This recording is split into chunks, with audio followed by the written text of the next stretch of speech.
Good morning, y'all. Welcome back to the 14 Acres. My name is Leslie, for those of y'all who are new here. I thought I'd take y'all along this morning for my second cup of coffee and take a little tour of the garden. It is the end of July. We are in Zone 8A in North Texas in the Dallas area. So my garden is in a period of transition. A lot of my spring and summer vegetables have tuckered out, and we're in the process of pulling those out and making room for fall plantings. But there's still a lot to see, so I thought I would show y'all around and really document this so I can look back down the road and see where we've been and how far we've come. The sun is just starting to come up back there. So that's my little greenhouse back there. Small but mighty. And that area over there is our composting area. So I have some dahlias and other flowers growing around this border. And here I have several varieties of cucumbers, some volunteer zinnias. A lot of these zinnias are suffering with a pretty bad case of powdery mildew. So it's going to be time for those to come out. Actually already started another tray. I just saw a big, if y'all are used to growing cucumbers, you know how they like to hide. Anything green, really. So my favorite this year have been all the Japanese varieties from Baker Creek. Some of them have really long Japanese names, but I have found, I'll say that my quest through the years has been to find a variety that does not get bitter in our summer heat, and I have yet to have one bitter bite from all of these Japanese varieties. This little dahlia patch is in a sort of sad state, needs to be deadheaded. I still have a few that haven't opened yet. My cone flowers are starting to, this is a couple of different varieties of echinacea. They are starting to put out a second flush. You can see how a lot of those have already gone to seed. I had some determinate tomato varieties here, and we just pulled those out yesterday. Fig trees, zinnias, zinnias, zinnias.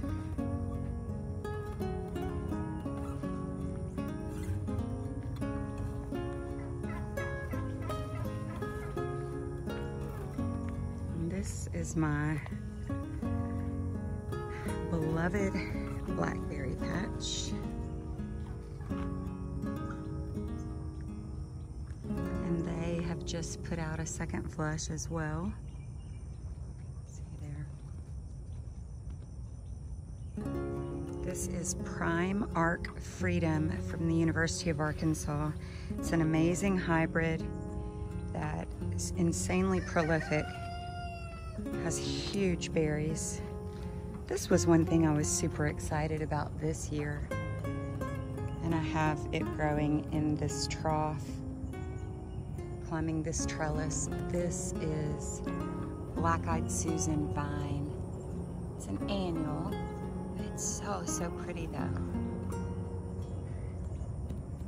It's a great vining flower, climbing.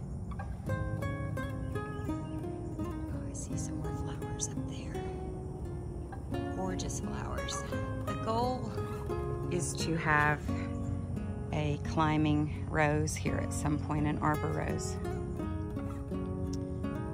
Some more volunteer zinnias. And one little sad artichoke. Some calendula that did not get enough water here recently. This area we just pulled out last night as well. So y'all, this is one volunteer loofah gourd that I did not plan to grow this year. So, you know, sometimes things happen and then you're glad they did. It does just, at the moment I'm forgetting how incredibly invasive it was last year. But for the moment, I'm really gonna enjoy it climbing this cattle panel arch.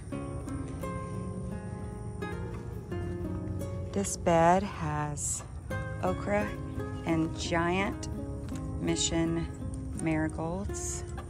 Seeing some okra that I did not get last night.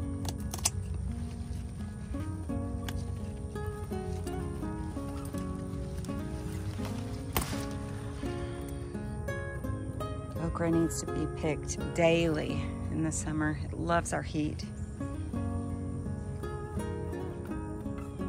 This marigold, giant marigold, sure is pretty.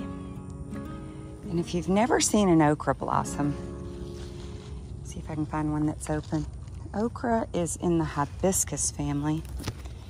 The blossoms are gorgeous.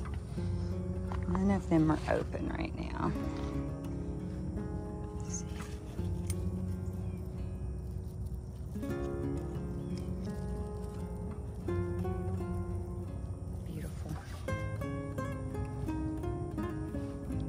Here with my little pile. So I've been pulling out my tomatoes that had a terrible case of blight. I had a squash here that was quickly wiped out by squash vine borers. This is a volunteer here.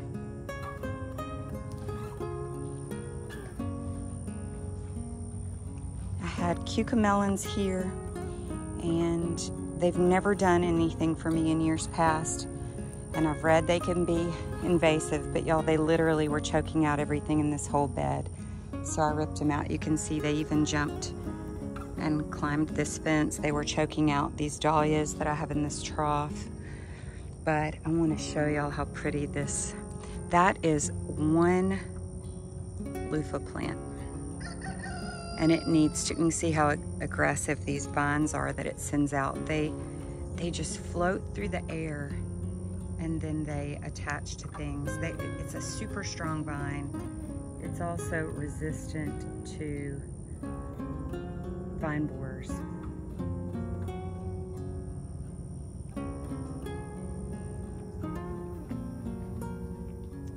This bed has gotten crazy out of control. I started with a couple of tomatoes, a couple of peppers that were so tiny they weren't doing well, and added a cucumber here, which is called a bush variety, but it's definitely doing some vining. You can see it's climbing out of here. This has been really prolific. This was a Bonnie plant that I bought. I think it's called Bush Hybrid. They're really, really yummy. So sometimes I do things that I even surprise myself how crazy I am at times. When this bed just seemed to never be filling in, I thought, well, I'll stick one little watermelon plant there. And then, you know, here we are a couple months later, and it is choking out everything in its path. We'll go through this gorgeous volunteer sunflower arch here.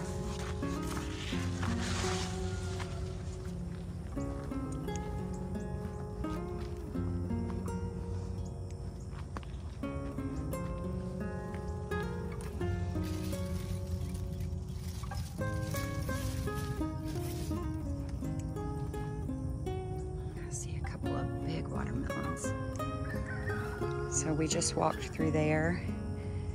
This little stone bed here had some cucumbers that got pulled. This bed was a couple of tomatoes, a couple of cucumbers. We've pulled that out. I started so many Japanese cucumbers this year that. I was just tucking them, so I have a couple here in this grow bag. Some years I just battle to get a few cucumbers, and then this has been the year of the cucumber here in my garden. See all those? This is my pepper bed. I had a couple of big volunteer sunflowers in this bed that I let them do their thing, and now I've cut them back.